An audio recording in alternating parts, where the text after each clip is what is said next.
And good morning, everyone. Happy Monday morning to you, and welcome back to Morning Musings. My name is Don K. Preston. I'm the president of Preterist Research Institute of Ardmore, Oklahoma. Hope you had an absolutely fantastic weekend. We're just frying here in southern Oklahoma. We're averaging about 102, 3, 4, with a heat index of 109 to 112, somewhere along in there, and literally no wind. I mean, just it's just flat, and so you go out, and you walk out outside from the inside, and it's just like running into a wall. It's just unbelievable. So, and I'm really a hot weather guy. Anything 100's fine with me, really is. When it starts getting 105, 103, 4, 5, somewhere up in there, all of a sudden it's just like, you know what? I don't think I need to be out here all that long. So it's just really been very, very brutal, and we're just now in August. So anyway, want to remind you I have upcoming in August, later this month, I will be speaking at the Jonesboro, Arkansas. They're calling it the Arkansas Eschatology Conference. They've already got almost 300 reservations for this conference. This is really, really exciting. And I will be discussing there the relationship between the Great Tribulation and the resurrection, as well as discussing Daniel chapter 9 and the end of the millennium. Very, very excited about my lessons. Then, in October the 12th, I will be having a formal debate with Dr. Richard Carrier, very noted historian, very noted scholar. He is an atheist, and he believes that Jesus lied, or he failed at the very best, in his predictions of his coming. He says that Jesus predicted his coming at the end of the world. I deny that. I obviously affirm that Jesus predicted the end of the age. The end of the age is totally different from the end of the world. Okay? So these are things to be looking forward to. So I appreciate you joining me here this Monday morning on Morning Musings. We're involved in a study of Israel's feast days. We've been focused on Yom Kippur. Yom Kippur was the Day of Atonement. Yom is the Hebrew word for day. Kippur means atonement. And so I've been sharing with you, I've been responding to the critics, as it were, all the while presenting the positive exegesis that the atonement could not be consummated until the coming of the Lord. And I've been sharing a lot of different passages with you that demonstrate that. And let's make no mistake, remember, all right? I want to repose the following question to you because it's so critical. For those who say that the atonement was finished at the moment of the cross, of Jesus' death on the cross, you must explain how and why there was a separate and distinct Day of Atonement, Feast of Atonement in Israel's feast days. In Israel's feast days, you have the Passover, which is the very first of Israel's feast days. Then you have 3 other feast days at the beginning of the year. 4 months later, what do you have? The last 3 feast days. You have Rosh Hashanah, Feast of Trumpets, which signified the judgment. Then you have Yom Kippur. So there is a distinct disparity, temporal disparity, between Passover and Yom Kippur.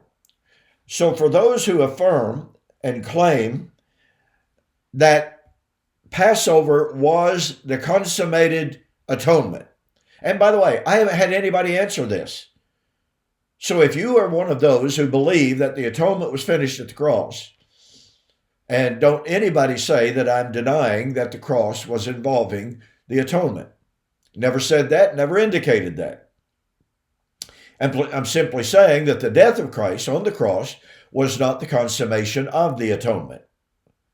Jesus had to enter into the most holy place, Hebrews 9:24, as part of that atonement practice. Part of it.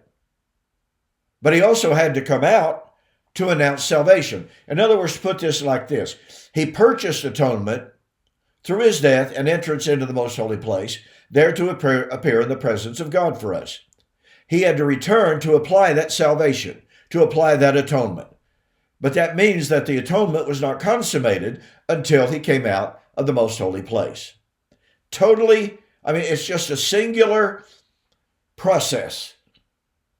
And I have asked Jewish rabbis, Jewish historians, Jewish scholars, if it was possible, if there was any thought in Jewish history of the Day of Atonement being consummated at the moment of the sacrificing of the animal. Absolutely ridiculous, I've been told. Was it consummated when the high priest went into the most holy place?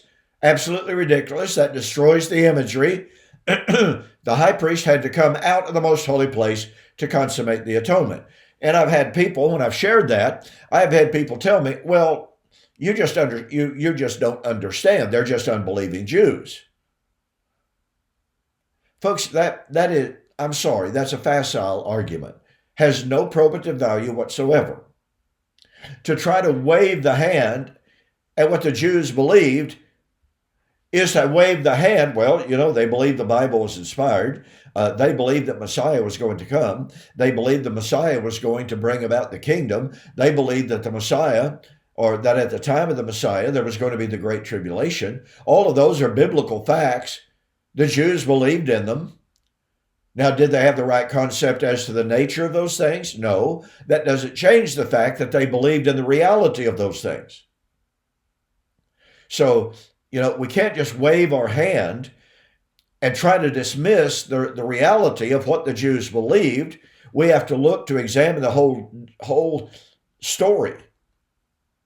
The Jewish narrative of eschatology, as I've shared with you, is Jesus' narrative of eschatology. That is the timeline of events. Different in nature, to a certain extent, to a great extent. Same narrative. Okay, getting afield here, am I not? But look, this is important to realize. So, what I've been sharing with you is that when we examine even the book of Revelation, we see that the atonement could not be completed until the coming of the Lord, the judgment, and the resurrection.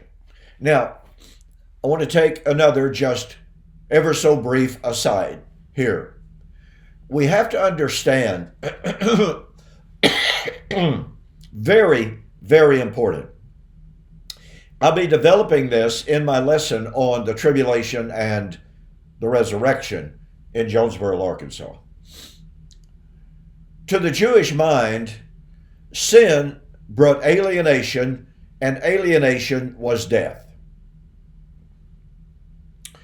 Reconciliation, or forgiveness, I should say, brought about reconciliation, which was resurrection. Alienation is death. Reconciliation is resurrection. Sin and alienation is the old creation. It's the old man. The new man is the man that is forgiven. It is the man that is reconciled. It is the man that is made one once again with God. This is the imagery of the atonement. It is the most important day of Israel's entire festal calendar. So when we come to the book of Revelation,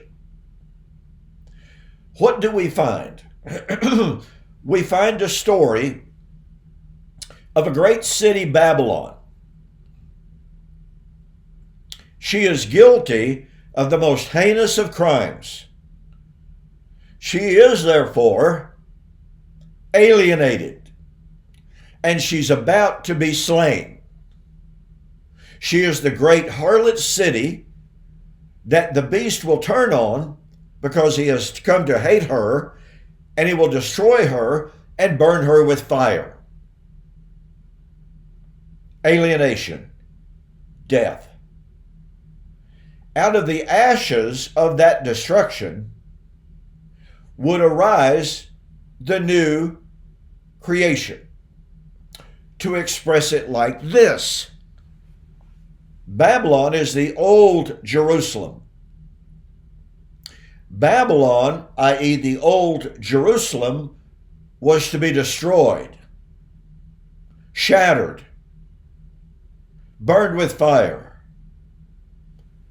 But again, arising out of the ashes of that destruction is the new Jerusalem.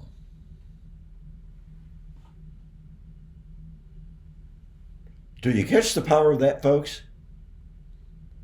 You know, I don't want to take too much time for this, but in one commentary written by a man by the name of Jim McGuigan, a guy that I've always admired, really, really good man, really good student, but he comes to the book of Revelation, and he says in the book of Revelation, Babylon is Rome, and from the fall of Rome arises a new Jerusalem. And he recognizes the incredible disjunction between these two comments. How would the destruction of Rome bring about a new Jerusalem? Do you see the problem here, folks? And how would the destruction of pagan nations, any pagan nations, bring about the reality of, or bring into reality, the new creation? It doesn't even fit. Or as Jack Scott, good friend, says, doesn't even make good nonsense. Now, I'm almost out of time today, but I hope you see why I'm laying the groundwork here, because I'm headed toward, and tomorrow morning, I'm going to develop this concept that the atonement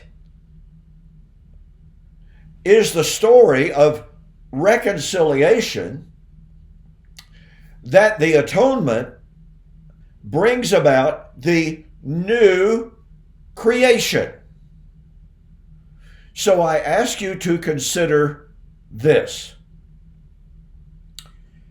Last week we saw, according to Revelation chapter 19, that at the coming of the Lord, salvation came. At the coming of the Lord, the martyrs were vindicated. At the coming of the Lord, the wedding took place. And at the coming of the Lord, once again, Babylon was destroyed. The old Babylon, i.e. Jerusalem, was destroyed. So at that coming of the Lord, Jerusalem is destroyed. The wedding takes place, the vindication of the martyrs, and salvation. Well, what would come at the second coming of Christ out of the most holy place? Salvation. So tomorrow, we're going to develop these themes and to show that in Revelation 19 through 21, first of all, we got to show that chapter 20 is a recapitulation of chapter 19. Okay? Very, very critical to understand. So many people read Revelation 18, 19, and 20 as a temporal sequence. 18 is followed by 19, which is followed by chapter 20 temporally. No, the book of Revelation is recapitulatory. Chapter 20 is recapitulating what has gone earlier in the book of Revelation. I'll share that with you on the flip side. In the meantime, the August 2-book special is Who is this Babylon? How important is that for understanding biblical eschatology? And these are the days in which all things must be fulfilled. These two books are absolutely interrelated, obviously, because in Revelation chapter 10, we're told that in the sounding of the seventh trumpet, which is the time of the destruction of Old Covenant Babylon, the mystery of God foretold by the prophets is fulfilled. That's the fulfillment of all things. Okay? So in the destruction of Jerusalem, all things would be fulfilled, just like Jesus said, Luke chapter 21, verse 22. Speaking of the fall of Jerusalem, these be the days of vengeance, in which all things that are written must be fulfilled. Folks, if you purchase both of these books separately and paid shipping on it, you'd spend $50. Shipping is crazy. For the month of August, U.S. orders only. Total delivered price, $30. Go to my website, donkpreston.com, BibleProphecy.com. Wonderful banner right up at the very top. Click on it. Order the 2 books. You'll be absolutely thrilled that you did. You know, this book, I've got to brag just a little bit. This book, Who is This Babylon, has been called groundbreaking. It has been called, out of all the books that I've written so far, I have had any number of people tell me, this is the best book you've ever written. I don't think so, but nonetheless, a lot of people have expressed that view. So take advantage of this great special offer. In the meantime, I'll see you on the flip side.